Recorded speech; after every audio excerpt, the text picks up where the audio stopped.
اعوذ باللہ من الشیطان الرجیم بسم اللہ الرحمن الرحیم السلام علیکم۔ حضرت یوش بن نون علیہ السلام 1350 قبل مسیح مصر میں پیدا ہوئے اور ان دنوں وہاں فرعون کی حکومت تھی۔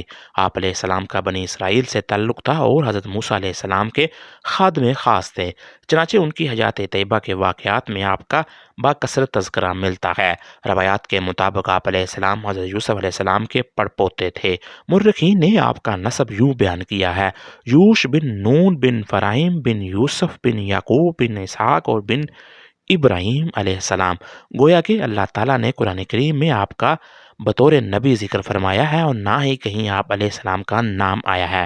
تاہم سورہ کاف میں 2 جگہ حضرت موسیٰ علیہ السلام کے ایک نوجوان رفیق خاص کا ذکر ہے، اور حضرت ابی بن کعب رضی اللہ تعالیٰ عنہ سے روایت ہے کہ حضور نے فرمایا وہ یوش بن نون ہی ہیں۔ حضرت موسیٰ علیہ السلام اللہ تعالیٰ کے حکم سے بیت المقدس آزاد کروانے کے لیے قوم عمالقہ سے جہاد کرنے گئے تو بنی اسرائیل نے لڑنے سے انکار کر دیا اور کہا تم اور تمہارا پروردگار لڑے، ہم تو یہیں بیٹھے ہیں۔ اللہ تعالیٰ نے اس سرکشی پر انہیں صحرائے طیہ میں قید کر دیا، جہاں وہ 40 سال تک بھٹکتے رہے۔ حضرت موسیٰ علیہ السلام، حضرت ہارون علیہ السلام اور حضرت یوشع بن نون بھی ان کے ساتھ تھے۔ بنی اسرائیل کے وہ تمام لوگ جنہوں نے جہاد کرنے سے انکار کر دیا تھا اس طرح اس طویل عرصے میں مر کھپ گئے۔ ایک دن اللہ تعالیٰ نے حضرت موسیٰ علیہ السلام کو حکم دیا کہ بنی اسرائیل کے 12 قبائل میں سے ہر قبیلے کا ایک نقیب مقرر کر دیں اور انہیں اپنے قبیلے کی قیادت، رہنمائی اور جہاد کی تربیت اور دیگر معاملات کی ذمہ داری دے۔ دراصل یہ ساری تیاری قوم عمالقہ سے جہاد کے لیے تھی۔ قرآن کریم میں ارشاد باری تعالیٰ ہے کہ اللہ تعالیٰ نے بنی اسرائیل سے عہد لیا اور انہی میں 12 سردار بنائے، اور اللہ نے فرمایا میں تمہارے ساتھ ہوں اگر تم نماز قائم کرو، زکوٰۃ ادا کرو اور میرے رسولوں پر ایمان لاؤ اور ان کی توقیر کرو اور اللہ کو قرض حسنہ دو تو میں تم سے تمہاری برائیوں کو دور کر دوں گا اور تم کو ایسے باغات میں داخل کروں گا جن کے نیچے نہریں بہتی ہوں گی۔ بس جس نے تم میں سے اس کے بعد کفر کیا تو بے شک وہ سیدھے راستے سے گمراہ ہوا۔ حضرت موسیٰ علیہ السلام نے اللہ تعالیٰ کے حکم کے مطابق 12 قبائل میں سے 12 سردار منتخب کیے اور حضرت یوش بن نون علیہ السلام کو ان کا سب کا سپہ سالار مقرر کر دیا۔ ابھی وادی طیہ کی سزا کی مدت پوری بھی نہیں ہوئی تھی کہ حضرت ہارون علیہ السلام اور اس کے بعد 2 سال بعد حضرت موسیٰ علیہ السلام انتقال فرما گئے۔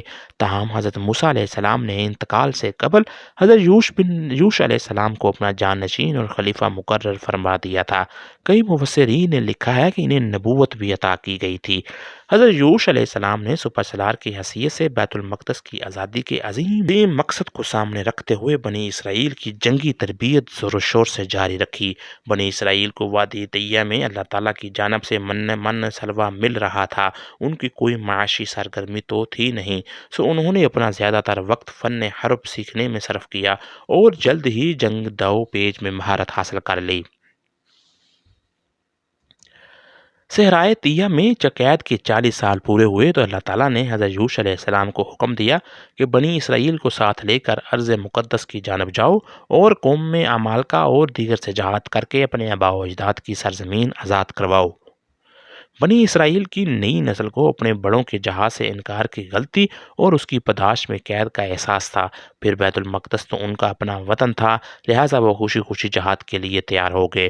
جس وقت حضرت یعقوب علیہ السلام اپنے 11 بچوں کے ساتھ کنعان سے ہجرت کر کے حضرت یوسف علیہ السلام کے پاس مصر جا رہے تھے، اس وقت ان کے ساتھ خاندان کے صرف 70 افراد تھے، اور اب بنی اسرائیل لاکھوں کی تعداد میں یوسف علیہ السلام کے پڑپوتے حضرت یوش علیہ السلام کی قیادت میں اپنے آباء و اجداد کی سرزمین مشرق اور اقوام سے آزاد کروانے جا رہے تھے۔ حضرت یوشع علیہ السلام بنی اسرائیل کو لے کر وادی طیہ سے نکلے تو اس وقت آپ علیہ السلام کے ساتھ بنی اسرائیل کے 12 قبائل کے 6 لاکھ سے زیادہ افراد تھے۔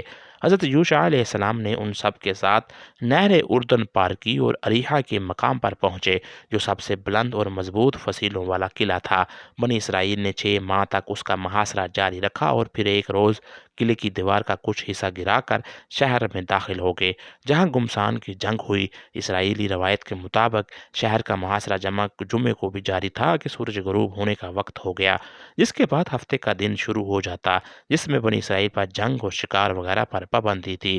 تو حضرت یوشع علیہ السلام نے فرمایا، اے ہفتے کا دن، تو بھی اللہ کے حکم کا پابند ہے اور میں بھی، بس اے اللہ اس سورج کو غروب ہونے سے روک دے۔ تو اللہ نے سورج غروب نہ ہونے دیا، حتیٰ کہ حضرت یوشع علیہ السلام نے شہر فتح فرما لیا۔ تاہم بعض روایت سے معلوم ہوتا ہے کہ یہ واقعہ بیت المقدس کی فتح کے موقع پر پیش آیا تھا۔ مسند احمد میں حضرت ابو ہریرہ سے مروی ہے کہ رسول کریم صلی اللہ علیہ وآلہ وسلم نے فرمایا، سورج کسی انسان کے لیے نہیں رکے گا سوائے یوشع علیہ السلام کے، جب وہ بیت المقدس کی طرف کوچ فرما رہے تھے۔ اس حدیث مبارکہ سے معلوم ہوا حضرت یوشع علیہ بن نون علیہ السلام ہی بیت المقدس کو فتح کیا اور شمس کا واقعہ اسی کی فتح میں پیش آیا۔